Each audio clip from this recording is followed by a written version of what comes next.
Terceira e última parte da nossa aula sobre grafos planares e coloração de grafos. Eu ainda não falei de coloração de grafos, é um assunto rapidinho mesmo, né? Mas a gente vai falar nessa parte 3, mas antes de falar sobre isso ainda, tem mais um assuntinho para a gente fechar essa parte de grafos planares, que é o Teorema de Kuratowski. Nome difícil de falar, né? Teorema de Kuratowski. Olha só, pessoal, esse teorema tem a ver com essa brincadeira dos grafos planares, mas eu preciso de algumas definições para chegar nesse teorema. Teorema interessante, vocês vão entender já o que é isso. A gente chama de subdivisão de uma aresta a uma operação que transforma essa aresta em um caminho, adicionando apenas vértices de grau 2. É difícil, né? Olha, imagina que aqui nós temos uma aresta. Então, nós temos aqui uma aresta ligando dois vértices, ok? Uma subdivisão, vou chamar de X, né? Aresta X. Uma subdivisão dessa aresta X é simplesmente acrescentar vértices nesse meio da aresta. Simples assim. Estou acrescentando vértices. Claro que eu estou mudando o grafo. Estou criando um outro grafo, mas eu estou acrescentando vértices de modo que isso produza o quê? Caminhos, ó. Tá vendo? Era uma aresta, só virou um caminho de comprimento 4. Só que os vértices que eu adicionei são todos de grau 2. Um para cá, um para cá, um para cá, um para cá, etc. Tá? Então, se eu tenho uma aresta, não é vir aqui construir do lado de fora. Não é isso. Eu estou construindo em cima da aresta, colocando novos vértices nessa aresta. Quando eu faço isso, seja quantos vértices eu quiser colocar, um só, 2, 3, 4, eu estou fazendo uma subdivisão. Uma subdivisão dessa aresta, tá bom? E aí eu posso definir, então, que são grafos homeomorfos. Dois grafos, G1 e G2, eles são homeomorfos se os dois podem ser obtidos de um mesmo grafo H após uma sequência de subdivisões de arestas. Então, se eu pegar, olha só, eu tenho um grafo H, e aí de algum jeito eu pego as arestas, ele começa a colocar vérticezinhos ali e começa a subdividir as arestas do H. E eu faço com que isso vire um grafo G1. Bom, volta no H de novo. Com esse H eu faço outras operações. Eu vou colocando vértices em outros lugares, eu produzo um G2. Então eu falo que esse G1 e esse G2, eles são homeomorfos, como se eles tivessem saído no mesmo H. Tá bom? Então o que são dois grafos homeomorfos? São grafos que partiram do mesmo grafo H e através desse grafo H, a partir de subdivisões das arestas do H, um virou G1, outro virou G2. Difícil entender? Não tanto. Olha só, olha para essa figura que está aí, que eu retirei do livro do Gershon, que é o nosso principal livro da bibliografia. Tem um exemplo muito trivial para a gente entender isso, muito simples para a gente entender. Esse aqui é o nosso grafo H, por exemplo. Tá? É um grafo com 3 vértices e 3 arestas. Você pode vir aqui e colocar 2 vértices aqui e fazer isso virar um novo grafo. Ó, tá vendo? Eu subdividi essa aresta e essa e virou então um novo grafo que agora tem 5 vértices e 5 arestas. Esse podia ser um grafo G1. Mas eu posso, em vez de ter feito um vértice aqui, um vértice aqui, eu posso ter, por exemplo, feito 2 vértices aqui embaixo. E aí viraria um grafo assim. Ó, tinha 3, né? Tava assim. Aí eu vim aqui e subdividi. Coloquei 2 novos vértices nessa aresta de baixo. Fiz uma subdivisão nessa aresta. Tá bom? Esse é um novo grafo. Também tem 5 vértices, também tem 5 arestas, bem como aquele, mas podia ter 6, não tem problema. Pode ser assim também, pode ter 6 vértices, 6 arestas, enfim, whatever, né? Enfim, ao fazer isso, vejam, o G1 saiu do H por meio de subdivisões, o G2 saiu do H por meio de subdivisões. Você pode ver que você não vai conseguir fazer o G1 virar o G2. Por subdivisões. Por quê? Porque se eu pegar isso daqui do G1 e tentar virar o G2, seria só acrescentar 3 vértices aqui? Não, aqui tem mais vértices que esse não tem. Da mesma forma, você não pode fazer o G2 virar G1. Mas ambos vieram do mesmo H. Então eu falo que os dois são homeomorfos, tá ok? Então, dois grafos são homeomorfos se eles vêm de um mesmo grafo H através de subdivisões das suas arestas, tá bom? E eu preciso desse conceito para enunciar o Teorema de Kuratowski, que é muito interessante para a gente concluir esse assunto de grafos planares. Um grafo, ele é não planar. C e somente C, ele contém um subgrafo homeomorfo ou ao K5 ou ao K33. De alguma forma, sabe o que está dito nesse teorema? Que, de alguma forma, o K5 e o K33 são os dois grafos que eu preciso tentar enxergar em alguma estrutura para concluir que ele não é planar. A gente já sabe que o K5 não é planar, a gente sabe que o K33 não é planar, mas se eu enxergar de alguma forma um subgrafo homeomorfo a essa estrutura, então o grafo em si também não é planar. Bom, você pode... Um exemplo, é meio complicadinho isso aqui, né, de ver na prática, mas o resultado é importante. A gente sabe então que um grafo não é planar se somente se ele contém um subgrafo homeomorfo a K5 ou a K33. Como é um sem somente C, a gente pode pensar assim, que se eu negar essa parte, um grafo é planar se somente se o quê? Ele não contém o subgrafo homeomorfo a K5 nem a K33. Também posso ler assim. Posso negar de um lado e negar no outro, já que é um 6 somente C. Tudo bem? Então, essa demonstração ela é complicadinha, nós, claro, não faremos, mas ela é uma demonstração complicada da teoria. Tem livros, alguns livros, mas não tem, inclusive no nosso livro texto, que é bastante completo, mas ele não consta lá. Enfim, nós vamos omitir essa demonstração. Mas eu pretendo fazer agora com vocês, vamos ver se não vou me perder no tempo aqui, fazendo esse exercício aí. Você está vendo esse grafo aí? Você está vendo um grafo de 10 vértices e não sei quantas arestas. Não vou contar para não perder muito tempo, mas esse é o grafo de Petersen. Ele tem esse nome, tá vendo? É como se fosse um pentágono e um triângulo dentro, enfim, né? O grafo de Petersen. É para a gente mostrar que ele não é planar. Bom, a gente poderia tentar usar o corolário lá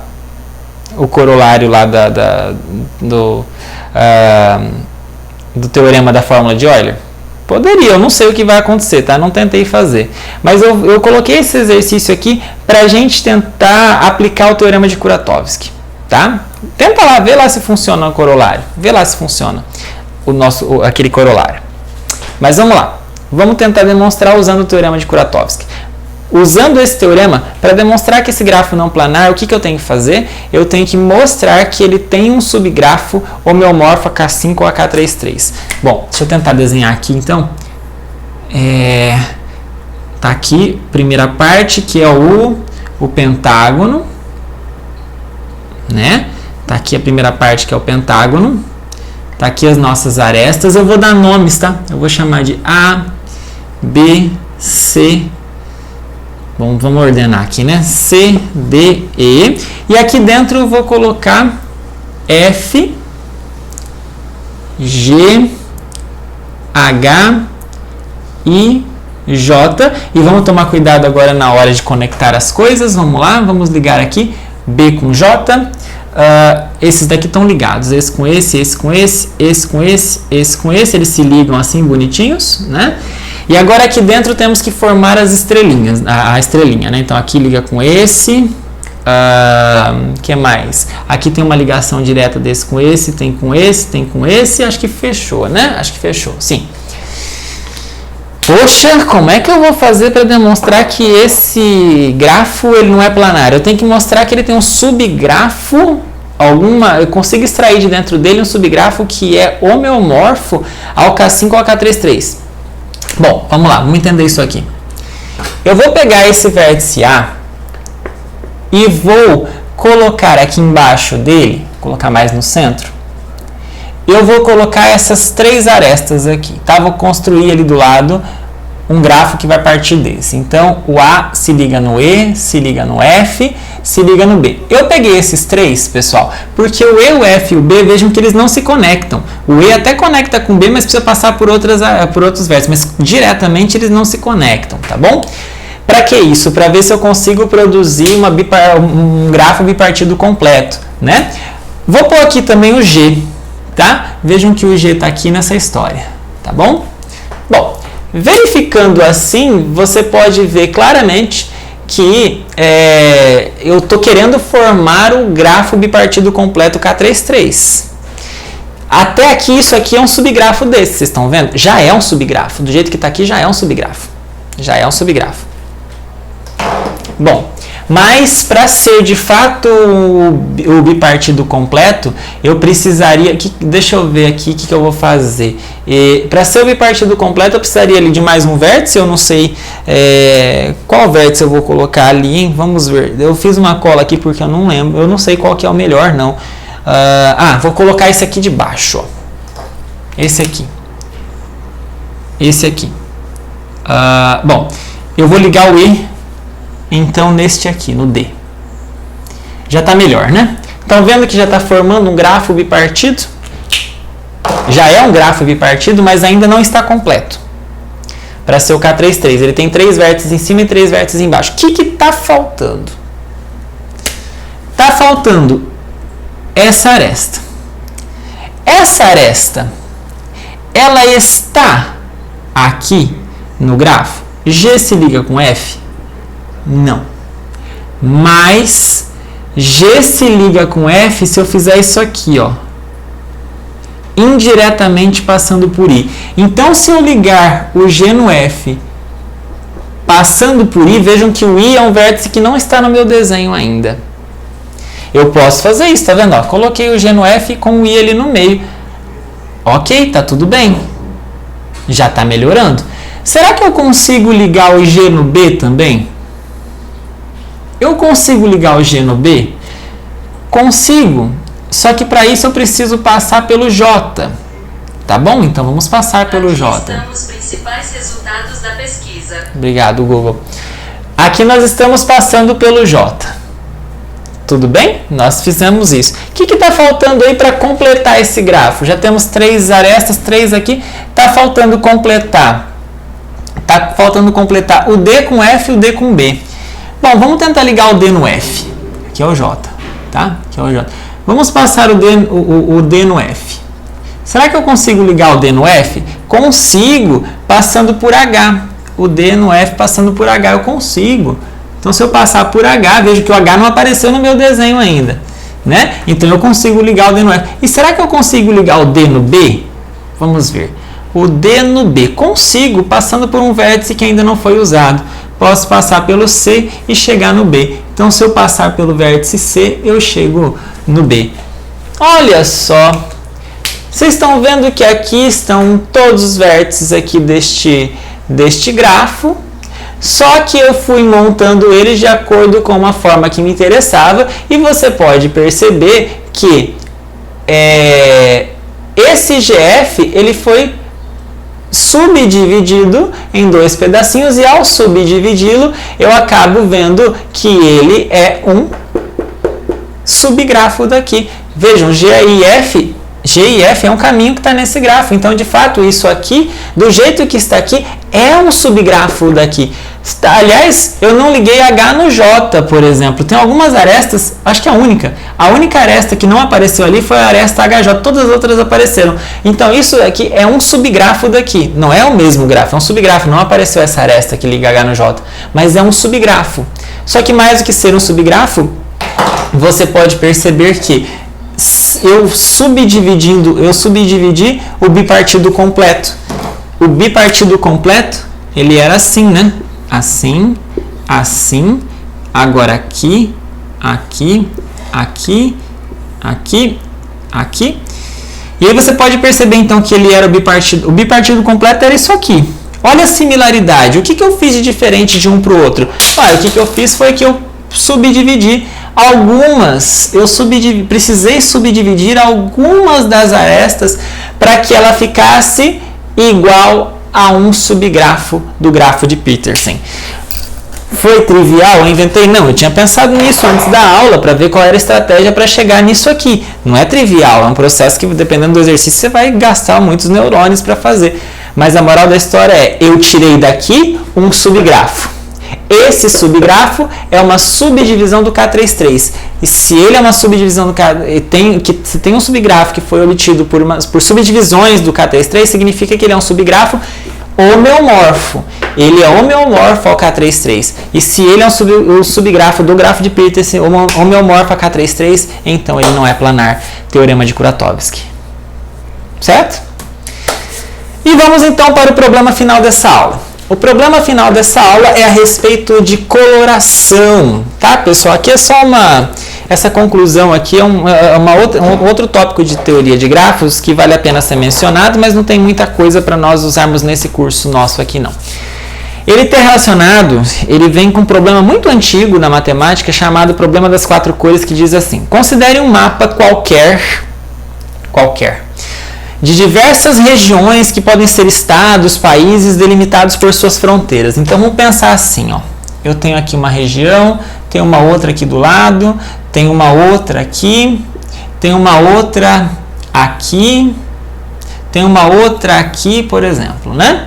É um mapa, parece uma flor, né? Mas sei lá, eu tenho um mapa com várias regiões que não tem intersecção, são vizinhas, são grudadinhas e que tem fronteira entre algumas coisas. Bom, a gente pode pensar em pintar essas regiões de modo que regiões que fazem fronteiras entre si não podem ter a mesma cor, senão eu não vou conseguir perceber a diferença. Por exemplo, se eu pintar aqui de azul, eu não vou pintar aqui nem aqui de azul. As que fazem fronteira com ela eu vou ter que pintar de outra cor. Sei lá, vou pintar de amarelo aqui e vou pintar de vermelho aqui. Certo? Essa próxima região eu não posso pintar nem com a cor amarela, nem com a cor vermelha, porque elas fazem vizinhança aqui. Eu posso pintar com que cor? Sei lá, posso pintar com azul de novo? Posso. Posso pintar com uma outra cor que não está aqui, com verde? Posso. Pus o azul de novo. Tá? Essa daqui, o que eu não posso fazer? Eu não posso pintar com azul nem com amarelo. Então, que cor será que eu posso usar? Eu posso usar uma cor que não está aqui ainda, o verde, sei lá, mas eu vou pintar com o vermelho, que está aqui embaixo. Com vermelho eu podia. Tá? E vou pintar essa última região aqui. Claro, o que eu não posso usar? O vermelho dessa região que é vizinha a ela, o azul que é vizinha a ela, o vermelho que é vizinha a ela. Então, posso usar, sei lá, o amarelo, posso usar... Não, só o amarelo. Ou posso usar uma cor que não está aqui. Eu estou querendo... Vocês perceberam que eu só quis usar 3 cores aqui, vermelho, azul e amarelo. Mas com essas 3 cores eu consegui pintar. Podia ter usado cinza, usado verde, usado laranja, mas o que importa é pintar o mapa de modo que regiões vizinhas, regiões com fronteira, não têm a mesma cor, tá bom? E aí a pergunta que é o problema das 4 cores. Qual é o número mínimo de cores que eu preciso usar para pintar o mapa todo? Com a figura que eu fiz, vocês perceberam que eu precisei de quantas cores para pintar esse mapa? 3. Esse é o número mínimo? Será que eu conseguiria ter pintado com menos? Será que eu conseguiria ter pintado só com 2 cores? Sei lá, se tivesse usado só azul e amarelo. Se tivesse pintado aqui de azul e aqui de amarelo, com que cor ia pintar essa terceira parte? Não dava, né? Então eu precisava da terceira cor. Vocês perceberam que eu pintei com 3 cores? E nesse caso eu precisei então de pelo menos 3 cores para pintar o mapa? Sim. Eu podia ter pintado aqui de verde? Podia. E aí se eu tivesse pintado aqui de verde, eu teria 4. 4 cores. Mas não é o número mínimo. Eu fiz para vocês uma construção com vermelho. E com vermelho, azul e amarelo eu consegui pintar tudo. Então qual é o número mínimo de cores que eu precisei usar para pintar esse mapa? 3. 3. Mas na verdade o problema se chama problema das 4 cores. Por quê? Por quê? Porque houve uma conjectura, esse problema é muito antigo, esse problema é de 1852, um dos alunos do famoso Augustus E. Morgan, que leva alguns nomes na lógica e tal, ele propôs o problema com a seguinte solução: o número mínimo de cores que eu preciso para pintar qualquer mapa, eu fiz um desenho, mas eu podia qualquer mapa nessas circunstâncias, é 4. É 4. Então, o problema das 4 cores diz, se eu tiver um mapa como esse, um mapa com regiões assim, fazendo fronteira, e quero pintar esse mapa de modo que regiões vizinhas não tenham a mesma cor, eu preciso de pelo menos 4 cores para conseguir pintá-lo. Sempre, sempre, sempre. Aqui eu usei 3, tá bom? Porque nesse mapa foi em particular, mas podia ter tido um outro vou fazer um exemplo aqui. Vou aumentar esse meu desenho. Fiz uma 4ª região aqui, tá vendo? Fiz uma 7ª região aqui. Com que cor você vai pintar isso aqui? Será que só com 3 cores dava para fazer? Não. O amarelo faz fronteira aqui, o vermelho faz fronteira aqui, o azul faz fronteira aqui. Com que cor eu vou usar? Não posso usar o amarelo, nem o vermelho, nem o azul. Eu teria que usar uma quarta cor, sei lá, o verde. Entenderam? Então, esse problema, ele diz exatamente isso. Olha, a sugestão, esse problema dado um mapa para pintar nessas condições, eu precisaria de 4 cores. Isso é uma conjectura. É uma hipótese que se faz acima da solução do problema. Tá? Essa foi a proposta desse aluno do De Morgan. Só que para provar, isso demorou mais de 100 anos. Em 1976, esses dois carinhas, o Haken e o Appel, provaram que, de fato, dado qualquer mapa nessa circunstância, a gente precisa de pelo menos 4 cores para pintá-lo. Pelo menos 4 cores para pintá-lo. Certo? Ou seja, realmente o problema das 4 cores está... A conjectura do problema das 4 cores é verdadeiro. O número mínimo de cores para pintar qualquer mapa é sempre 4. Mínimo. Eu posso pintar às vezes com 3, com 2 às vezes, mas o número mínimo em qualquer situação é 4. Bom, só que para o Haken e o Appel demonstrarem isso, eles precisaram de computador. Alguns até brincam que essa foi a prova mais feia da matemática em todos os tempos, porque precisou usar eles fizeram alguns testes que faltavam para demonstrar isso aqui. Mas eles usaram uma ideias de um cara chamado Kemp, que se eu não me engano, inclusive, ou do começo de 1900 e pouquinho, ou do final de 1800 e alguma coisa. E esse carinha, ele tinha proposto uma solução, ele tinha proposto que realmente o problema das 4 cores, esse problema podia ser resolvido com 4 cores, tá? Ou seja, para pintar um mapa precisaria de no mínimo 4 cores. Ele tinha demonstrado isso, segundo ele. Mas aí depois foi visto que essa demonstração dele estava errada. Mas a demonstração dele dava a ideia de que seriam pelo menos 5 cores. E aí seria o chamado problema das 5 cores. Só que as ideias do Kemp, elas eram ideias muito interessantes e que pode ser adaptada à teoria de grafos, tá? Então, por isso nós vamos só relembrar aqui, só definitivamente formalizar o que está escrito no Teorema das 4 cores, mas vamos ver como é que se relaciona com as ideias que veio do trabalho do Kemp. O Teorema das 4 cores diz o seguinte: com 4 cores eu sempre consigo pintar um mapa plano como esse. Posso usar, dependendo do mapa, posso até fazer com menos de 4, mas em qualquer mapa o número mínimo de cores que eu preciso é 4. Eu não preciso de 5 cores para pintar o mapa. Só 4. Então, se eu tivesse uma caixinha com um lápis de cor com só 4 cores, eu conseguiria pintar qualquer mapa desse tipo. Certo? Bom. Então, isso deu margem, principalmente a demonstração errada do Kemp, deu margem à teoria de coloração de grafos. Deu margem a uma teoria de grafos interessante chamada coloração. O que é uma coloração de grafos? Coloração de um grafo é você pegar os vértices de um grafo e dar uma cor para ele, dar uma atribuição de cor. Falar, olha, esse vértice é azul, esse é vermelho, esse é amarelo. Tá bom? Só que de modo que 2 vértices adjacentes não têm a mesma cor. Mas de onde vem essa ideia? Pensa que cada região dessa é um vértice. E aí, regiões que fazem fronteira, a gente liga por uma aresta. Aresta, aqui,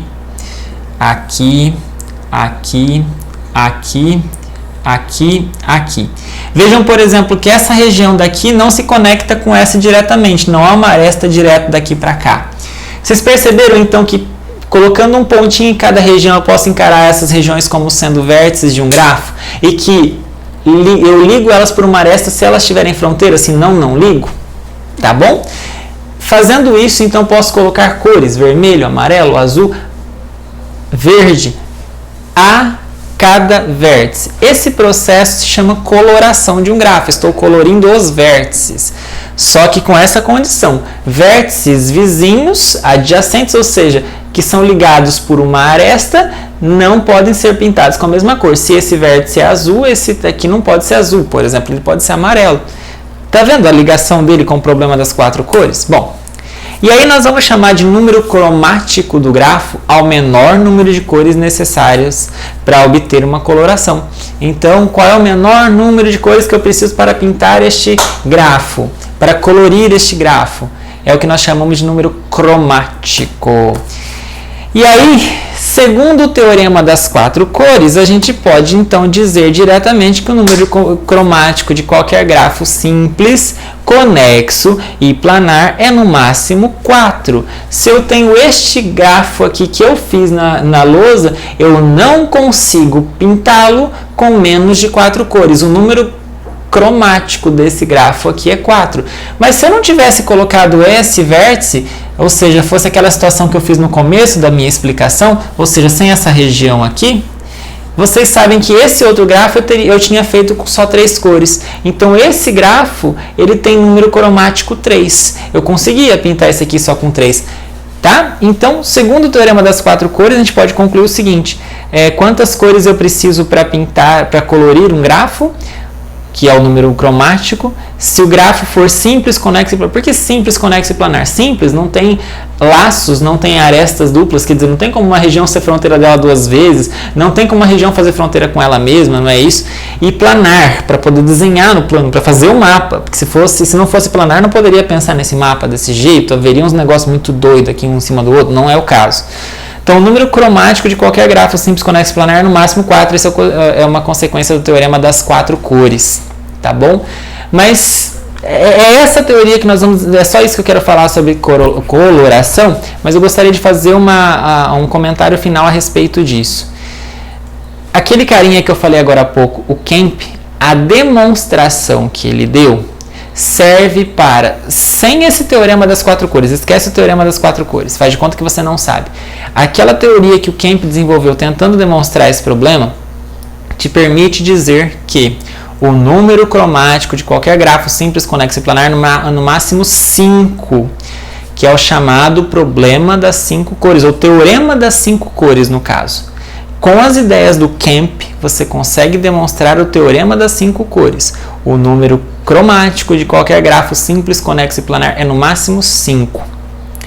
Tá? Então, com as ideias do Kemp, que são lá do século XIX, você consegue provar que o número cromático é no máximo 5.